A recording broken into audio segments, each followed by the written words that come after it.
आज बड़ी संख्या में कांग्रेस कार्यकर्ताओं के साथ उत्तर मध्य विधानसभा के पूर्व विधायक विनय सक्सेना नगर निगम कार्यालय पहुंचे और निगमायुक्त से मुलाकात करते हुए उन्हें ज्ञापन सौंपा, साथ ही कार्रवाई की मांग की। ज्ञापन के माध्यम से बताया गया कि नगर निगम के सफाई, सुरक्षा, उद्यान, कंप्यूटर सहित विभिन्न विभागों में आउटसोर्सित कर्मचारियों के रूप में कार्यरत हजारों कर्मचारी ईपीएफ से वंचित हैं। उन्हें उनके ईपीएफ का भुगतान न मिलना एक बड़े घोलमेल का स्पष्ट इशारा है, जो नगर निगम अधिकारियों और ठेकेदारों की आपसी साठगांठ से संभावित है। साथ ही सफाई कर्मचारियों सहित शहर की साफ सफाई में किए जा रहे घोटालों की जांच किए जाने की मांग की। साथ ही सफाई कर्मचारियों को पब्लिक डोमेन में डालने की मांग नगर निगम कमिश्नर से की गई है, जिस पर नगर निगम कमिश्नर ने सहमति जताई है। साथ ही शेष मामलों में कार्रवाई किए जाने की मांग की गई है। आज हम लोग कांग्रेस के सभी हमारे उत्तर मध्य विधानसभा के ब्लॉक अध्यक्ष, उत्तर मध्य विधानसभा के युवक कांग्रेस के सभी अध्यक्ष और पदाधिकारी और एनएसयूआई के सभी साथियों के साथ जो पार्षद का चुनाव लड़े हैं, वो साथी भी आज यहाँ उपस्थित हैं।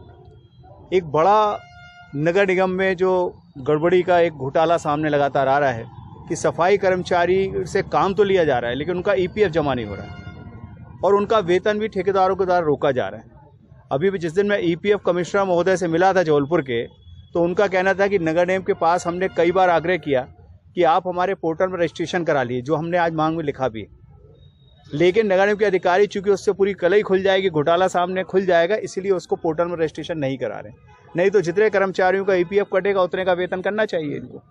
दूसरी एक बड़ा मामला ये सामने आ रहा है कि एक तरफ नगर निगम में कमिश्नर क्षेत्र में जाते हैं तो 15 कर्मचारी मिलते हैं, किसी वार्ड में 40 कर्मचारी लगे, किसी में 60 लगे, किसी में 70 लगे। ये असमानता क्यों है? और जिस वार्ड में ये पाया जाता 15 कर्मचारी मिले और पेनाल्टी ठेकेदार पे लगती, उसी वार्ड के कई पार्षद तो बड़ा ईमानदारी से काम कर रहे हैं, लेकिन कई महत्वपूर्ण पदों पे बैठे हुए पार्षद भी ऐसा सर्टिफिकेट इशू कर रहे हैं कि हमारे यहाँ तो साफ सफाई व्यवस्था चुस्त दुरुस्त है। तो मैंने कमिश्नर महोदय से कहा इसकी आप जांच कर लें, नहीं तो फिर हम लोगों को फिर आपके खिलाफ लोकायुक्त और ईओडब्ल्यू में इसकी शिकायत करनी पड़ेगी। जिस तरह से एक बार एमआईसी के सदस्यों की गाड़ी वापस हुई थी, आपने देखा होगा नियम विरुद्ध तरीके से। और एक पब्लिक के हित में बड़ी महत्वपूर्ण मांग हमने की है कि जो आप सफाई कर्मचारी 40 लगा रहे हैं, 50 लगा रहे हैं, उसको पब्लिक डोमेन में डालिए। हमारे वार्ड का एक नागरिक भी ये देख पाए कि हमारी बीट में कौन सा कर्मचारी काम कर रहा है, वो काम कर रहा है नहीं कर रहा है।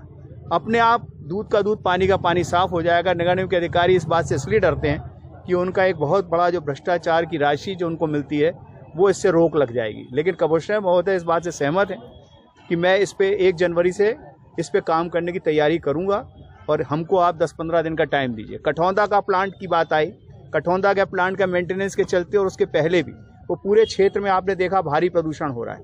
उस पर भी उन्होंने कहा है अगले 4-5 दिन के अंदर इस वार्ड पैनल, उसके पैनल्स और उसका बॉयलर हम लोग ठीक कर रहे हैं और वो हर हालत में हम लोग उसको 5 दिन का टाइम और देंगे। हम लोगों ने ये जरूर कहा है कि अगले 10-12 दिन में अगर ये जो भारी भ्रष्टाचार चल रहा है, एक तरफ 99,000 की, मैंने एक बात और कही, 94 से आज तक 26 आने वाला है। हम लोग के समय पार्षद में 80 लाख हमने कराया था। 94 से अभी तक शहर में इतनी नाली बन चुकी, सड़कें बन चुकी, तो भी अलग अलग 99,000 के प्रस्ताव स्वीकृत हो रहे हैं। तो ये नालियाँ आखिर बन कहाँ रही? टोटल शहर की सड़क और नालियों का नाप कर लो तो जितने किलोमीटर की होंगे उससे 100 गुना नाली बन चुकी। तो ये पैसा किसकी जेब में जा रहा है? इनकी जाँच होनी चाहिए। और अगर कमिश्नर महोदय जाँच नहीं करेंगे तो भविष्य में आपको पता ही है कि पहले भी माननीय उच्च न्यायालय से, माननीय लोकायुक्त महोदय से कई लोगों के खिलाफ हम लोगों ने शिकायत की थी और उसको प्रमाणित किया था और जांच के बाद वो दोषी पाए गए थे। तो इसलिए आज हम लोग आए, अभी हम लोग महापौर से ही मिलेंगे और महापौर जी को भी इस बात का आग्रह करेंगे कि अगले 5-10 दिन में जो कमिश्नर महोदय ने कहा है इसको आप कार्य परिणित करके दिखाएंगे और फिर इसके बाद नहीं तो हम लोग इसका प्रदर्शन करेंगे। और ईपीएफ के लिए एक शिविर का भी कमिश्नर महोदय को मैंने कहा, एक शिविर हम लोग आयोजित करेंगे शहर के सफाई कर्मियों का, कि जिन जिन की राशि और वेतन और ईपीएफ नहीं मिल रहा है वो हमारे शिविर में एफिडेविट दें